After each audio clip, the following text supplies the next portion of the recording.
Now who's out of breath? All right. Ladies and gentlemen, my first guest is an Academy Award-winning actress whose latest film, Sky Captain and the World of Tomorrow, opens tomorrow. Please welcome the lovely and talented Gwyneth Paltrow.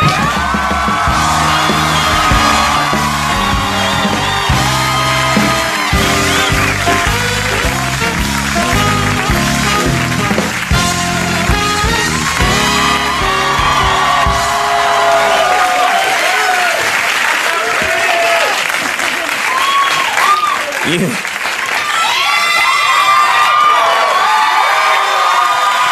that's nice. Thank you. I think they're this way, then they see us together. No, thanks you so much for being here. Oh, you know I love you. I love coming here. Oh, and that's nice. Thank you. It's true. No, that's great. Say it one more time. No, I'm just kidding. Later I'll look at the transcript. It's true. There's so much to talk about. I haven't seen you since you had a baby. That's right. And this has just got to, I mean, I went through this myself 11 months ago, but isn't it, thank you, and you too, isn't it the greatest thing? It's the greatest thing in the world. Greatest thing in the world. Bar none. And you know, the first thing that struck me is the name you chose, because I thought it was a great name. Thank you. Apple. Apple. Yeah, I don't, yeah, it seems like it's such an obvious name. You know, that and yet... it's very common, they're readily abundant, and it's pretty. Yeah, I think it's really pretty and sweet. And sweet. And the other thing is, Apple, it's so pure and simple that it made me feel like it'd be hard to get mad later when she's 18 and she's being, a creep or something. You can't yell at Apple. You're in a lot of trouble, Apple. It's just sort of strange. It's great for her. Yeah, I think it fits her really well. She's got these very rosy cheeks. She's like my little golden, delicious apple. Just don't bite her. It's hard not to. Yeah. Now, I heard you already have taken Apple to see a movie. Is that right? Well, once, and then we quickly learned that it's probably not such a good idea to take an infant to a crowded cinema. But we took her to see Fahrenheit 9/11. I thought you were going to say, yeah. Like the Blues Clues movie or something, but... No. Was she angered by it? Seems very one-sided. Enough of this liberal propaganda. Yeah. Get me out of here! Yeah, so she threw a fit. And so she got about halfway through and... She got, about 3/4 of the way through and then was like, I've had enough of this experience. Please take me home. She's very good. How old is she now? She's now 4 months. She's a genius then. I've had enough of this. Remove me. Now, I'm a big fan of your husband, Chris Martin's, and he is a great songwriter, and you have an advantage there because he can probably write cool songs for the baby. Yeah, which he does, actually. Oh, really? Yeah. Like, what's an example of a song he's written? He writes songs about her being fat and stuff like that. How wonderful for her self-esteem. Yeah. As soon as she catches on to this English thing, I hope we're going to, make them slightly more positive. Right. Is it true that he wrote a song about the way that you physically changed after while you were having the baby and afterwards breastfeeding? Yeah, that's true. Can we hear that lyric? Oh, it was something like, your cup's gone up from an A to D. It's bad for you, but it's fun for me. That's a wonderful ditty. Yeah. Now, and the other thing is, the rest of us dads and moms are stuck with, and I shouldn't say that because that sounds insulting, but there's the same kids CDs that get passed around. Your husband can write cool, original music for Apple. The rest of us are listen to these songs over and over and over again. Like? Well, the Hoppity song is what my daughter likes to listen to, the Hoppity song, and she gets on their hands and knees and goes like this. And the song goes, hop, hop, pibbity, hop, hop, pibbity, hop, hop, pibbity, hop, hop, pibbity, hop, hop, pibbity, hop, hop, pibbity, hop, hop, pibbity, hop, hop, hop, pibbity, hop. And there literally be times when I'm trying to talk to celebrities on the show, and in my head I hear hop, hop, hibbity, hop, hop, hibbity, hop, hop. And it will drive you crazy. So you're in a good position. Now, you spend a lot of time in the UK. You live half the time in the UK, right? Yes.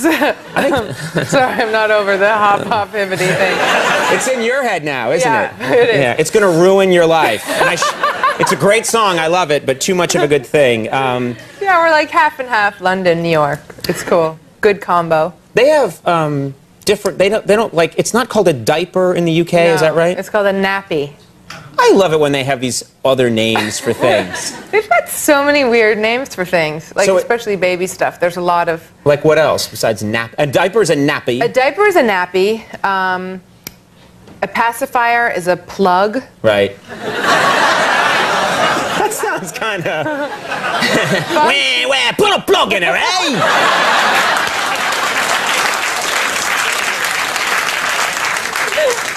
No one really talks like that in England either.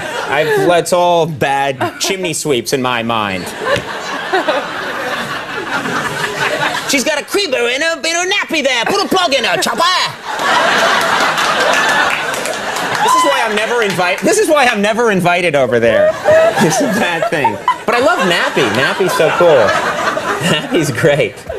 All right, you know what we have to talk about, God. and I'm being really honest about this. I'm not saying this just because you're here. I go see movies all the time, and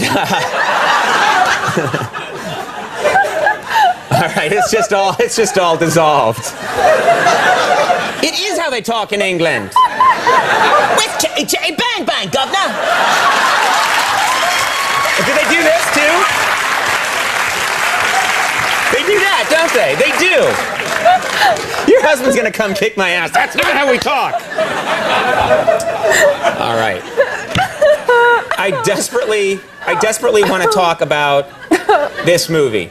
And I'll tell you why. I had known nothing about the movie. I heard that you had a new movie coming out. They sent me to a screening, and I knew absolutely nothing. Are you going to be okay? You want a, here. You want a napkin? In England, we call these jub-jubs. You want a jub-jub? I've got a jub-jub for you. Oh, man. Oh, I'm sorry. I'm gonna pass out. I'm sorry. Let's all calm down here. I know there's an interview in here somewhere. We're going to find it. This is what I wanted to talk about. I see this movie, and it completely blew me away. And I swear to you, you go and see this movie, and you're absolutely gonna love it. It's fantastic. It takes place.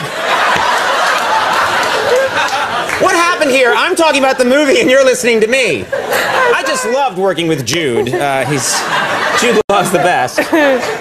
No, it's hard to describe to people because it's got this amazing technology that I had never seen before. It looks incredible. I mean, it really does. I had never seen anything. You know, when the guy showed me what the movie was going to look like, it was like a 6-minute short film, and I said I would do it without even reading the script because it looked so cool and unique. So, and Jude was in it. So. And he's great in it too. But the thing is, what people don't realize, I think, when you see the movie and you find it hard to believe, is that you and Jude and the other actors are working pretty much against. There's nothing there when you're doing the acting. Exactly. And nothing at all. they could probably release a version of the film with none of the special effects where you all look insane. Yeah. You know? I mean, you look like a mime troupe or something. You know. There were days where I felt totally clinically insane because we were in this blue room, everything was blue, we were sitting on blue boxes, and they were like, okay, that's the car, and then they would be like, okay, and there's a creature to your left, and it looks like this, and you would just think, this is retarded. I mean, right. And also, it's a lot of trust on the actor's part. Yeah. You're trusting that they're going to make it look great. Yeah, they could have look like real fools. Yeah, they could have put you in baby carriages and sombreros on your head, and it was never about what we said it was about. But the thing I noticed about the movies is that a lot of people are used to the Star Wars special effects or Lord of the Rings. This is a whole different thing. I don't know what the name for it is. There is no name because it's the first time it's ever been done, but it looks like a movie that would have been shot in 1939, but it has this very surreal, heightened quality to it. And it's this sci-fi. It's like a retro futuristic, and it's all painted and animated. It's just. And it's you have to see it to really understand what it looks like. Well, yes, you do. But we have a clip that'll give them some idea, and I think this is you and Jude are in an airplane battling these sort of mechanized robots, trying to figure out why they're trying to destroy the Earth. Okay, let's take a look at this clip from Sky Captain and the World of Tomorrow. Is that light supposed to be on? Buckle up. What are you doing? You can't land this in the middle of nowhere. I'm not. I'm landing it on that. What is it? It's a mobile airstrip. Dex had a hand in designing it. It's kind of a secret. You can keep a secret, can't you, Polly? Yeah. I can keep a secret. Very cool. You can't talk during the clip. Sorry. How dare you talk to me during the clip? Sky Captain and the World of Tomorrow opens tomorrow, and people should see this film. It's a lot of fun. I really loved it. Gwyneth, thank you so much for being here, and congratulations on Gwyneth Paltrow. Paul Bettany is coming up. We'll take a break. We'll be right back.